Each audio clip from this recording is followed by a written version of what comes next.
I'm Merle Ginsburg, and we're back on Videowave with composer Phillip Glass. That was his music from the record The Photographer that just came out. And tell me, Phillip, I don't know, is The Photographer an opera? Well, we don't really know exactly what it is. It started off being a music theater piece. A Dutch director, Rob Malash, asked me to do this piece with him for the Holland Festival, I think summer of '82, just last year. Mm-hmm. And it's a piece about Muybridge, the photographer, hence the name. The first act is a play about his life. The second act is a dance, and the second act is a concert, and the third act is a dance. So it's a three-part piece. Huh. And the idea, when Rob's original idea was to start from something very realistic like a play and to move to something increasingly abstract. And it would all revolve around Muybridge and his work and his life. So when it's performed next year at BAM, it will be performed as play and then a concert. It'll be and then done a dance. as a performance piece the way we originally. Well, what we have at BAM will be a very different interpretation of the original piece. So we have a different director. It'll be Joanna Akalaitis. David Gordon is doing the choreography for the third great. act. He's wonderful. And Santo is doing the sets. So it should It's be a big production. It is. This new production is going to be a little bit bigger than the original one in Holland. Mm-hmm. It wasn't a piece that I didn't know that this piece would even be coming to America, but Harvey Lichtenstein, who's the director at Brooklyn, heard the music and got interested in the piece and asked if he could do a production here. And we thought if we could get the right people together, it could be really something exciting to do. I can't imagine, going from a play into a concert. I mean, that's a really interesting idea. I don't think anybody's ever done that. Well, this will be the second time. We did it once in Holland. There's some overlapping. Some of the actors will stay on stage, and there'll be some talking during the concert part. And then in the dance part, there'll be dancers, and there may be still some actors. So it's not quite so divided up the way I made it sound. But still, the focus of it is shifts from something that's kind of narrative to something that's something more that you listen to, and then something to more that's about movement, to put it that way. So in a sense, it's as much about the idea of performance and form in a way. Well, it's another way of exploring what are the collaborative elements that can arise in a performance work. And it's something that's always interested me. I've worked with a lot of people in dance and the theater. Right. And you just did a piece for New York City Ballet, right? Well, Jerry Robbins just choreographed a piece to music of mine. But I had not so much to do with that. He found pieces of mine that he wanted to I thought you'd written actually new pieces. No, there's one piece that's new. It's actually from the opera I just finished, Akhenaten, that Jerry decided he originally was going to direct Akhenaten, and then he got very tied up with the New York City Ballet. Mr. Valentin died, and then he wasn't able really to take off the time to work on it.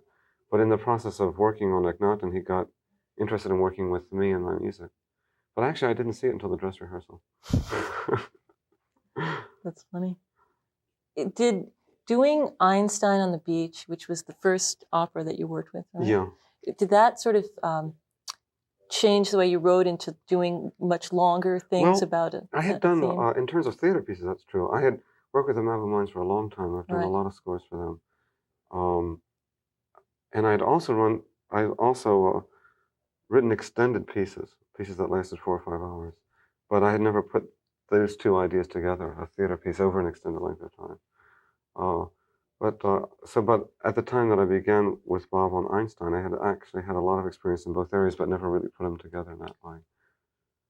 It seems like, after Satyagraha, that I had the impression... Congratulations, you said that very well. Oh, yeah. I've been paying attention. Didn't stumble on that at all. No, I've been paying attention. It seems like, I had the impression at least that you wrote that as a music piece, and then it was... No, that was done as a real opera. I worked with Constance de Jong on the libretto and Bob Israel. What I do now when I start an opera, when I say an opera, I mean something that's done by an opera company in an opera house. I guess that's the only way I can really define it. Right. It has more to do with where the pieces are done and who does it than what the pieces are about in a certain way. But I work usually with the director, the designer, and a writer, and we work on the libretto together. That was true of Akhenaten too. So I'd like to work with those people at the beginning as a collaborative piece. I forgot the question. What did you ask me? We're going to talk more about this in a minute, but now we're going to watch some Phillip Glass video.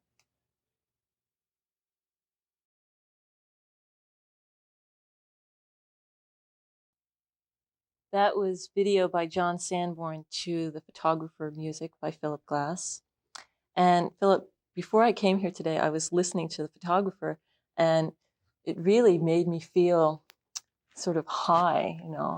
Whenever I hear your music, it conjures up images of heaven and angels. And I was wondering if you had to like work yourself into a state like that to write it. Yeah, I have a feeling that you asked me that question before. In a way, I kind of know what the pieces are about in a way before I do them. Or, for example, the subject matter, like Muybridge, I had thought about Muybridge but read about his life before I did the piece called The Photographer. And I thought of it as a very melodramatic piece. And I wanted it to sound in that way. But the way of actually writing music in a technical way, since I'm not an improviser, it's all written down, it has to be figured out. I'm not actually having those feelings when I'm writing it. It would be very hard to do it that way. Yeah, I can't imagine it actually. So that I can work on the piece at any time, no matter how I may be subjectively feeling at that time, because in a certain way the piece is already has an emotional content of its own. So in other words, whatever originally inspired you to create a piece about a particular subject would stay with you. It becomes a kind of an emotional image for me. And when I did Einstein or the thing about Gandhi, and I just finished an opera on Akhenaten, the 18th dynasty pharaoh, what I do usually is I spend maybe a year or more just thinking about that person, reading about it. I often try to go to the places where they live. With Akhenaten, I went to Egypt. Did you? Yeah, I went, and I wanted to stand on the places that he stood and look at the horizon and see it the way he saw it. I mean, it was very subjective. It was just not even taking notes. I don't take notes. It's like storing up these kind of impressions. And then from that, I can form a very personal image of that person. And then when that image in a certain way is complete for me, then I'm ready to write the piece. And so then when I'm writing the piece, then it becomes, I have that to draw on. It can be in the morning, it can be at night. So you can work at any time. You can just. I wish I could work. Let's put it this way: I work whenever I can. Right. And it doesn't matter what time of the day that is. That's great. Very few people say that. A lot of people say that they have to have regimens and whatever. What a luxury to have. But my days aren't regular very much. So sometimes I work in the morning, sometimes in the afternoon, sometimes in the evening. How did you go about writing the music for this film that you... The Koyaanisqatsi film? Right. Well, Godfrey Reggio asked me, he called me up and asked me if I would write music for the film, and I said I didn't write film music. I wasn't interested. And he said, well, it wasn't really that kind of film, whatever that meant. And he asked me if I would look at the footage of it. So I think we went down to 80 Worcester Street and looked at it there. And I liked what I saw right away. And I said, and I saw that this was a film where the images and the music could be married very completely. I don't think that's really happened before in a sort of major film, at any rate. In a feature-length film. Yes. But the idea that there aren't any actors, there's no words in it, so that it's really like a portrait of America as in images and sound. And one of the reasons I hadn't worked in film is because I don't like the way music becomes a background, or it's used for chase scenes or whatever, telephone calls or whatever. It just was interesting. So, but I saw that with this, that I could become really a collaborator with the other people in the film. And what I did... the music in this film I saw it at the film festival this year, is absolutely as strong, if not stronger, than the images. Well, you saw it at Radio City. Yeah. That was nice to see it there. It was wonderful. Big screen. But I went out to California for about once every 6 weeks for about a year and a half. So all through the completion of the shooting and the editing and the assemblage, I would be there for discussions about the shaping of the film, so that by the time we got around to actually putting the music on the image, I was as involved in the structure of it as anybody else was. So it made it really... The trouble with that project is I feel very spoiled now. I don't think I want to work on any other films unless I can have that much input into it. I'm not inclined to work in it. Yeah, well, obviously you need to... you said this whole thing about subjectivity. Yeah, that's how I relate to it. This film is going to open in September, you said? It's open in LA this month and in Seattle, and they're going to be They've been showing it in some smaller cities, and they're scheduled for September in New York City. Look forward to that. And now we're going to see some video by Altered Images.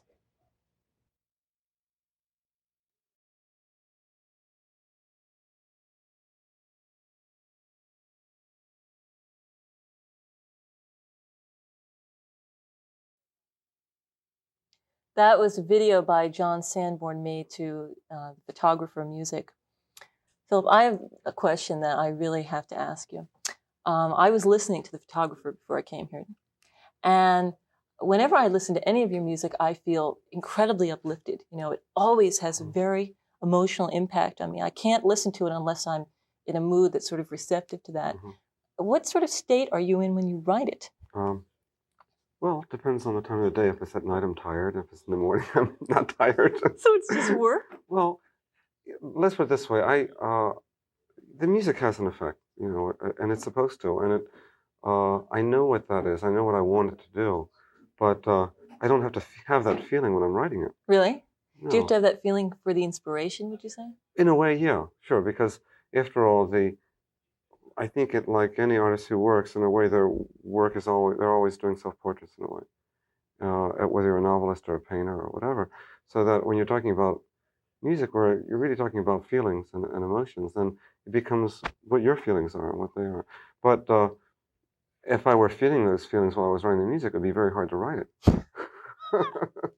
So that, but on the other hand, now with Muybridge, I find that a very different sounding piece than Satyagraha. And it had to do with what I thought about reading about Muybridge and thinking about him and what his life must have been like. And it's a very melodramatic piece in a way. Whereas Satyagraha is a very kind of beatific piece. With Einstein on the beach, it's kind of an apocalyptic piece. So that what I do is I relate to the subject matter very much. And what I do is I form a personal and emotional relationship to that subject matter.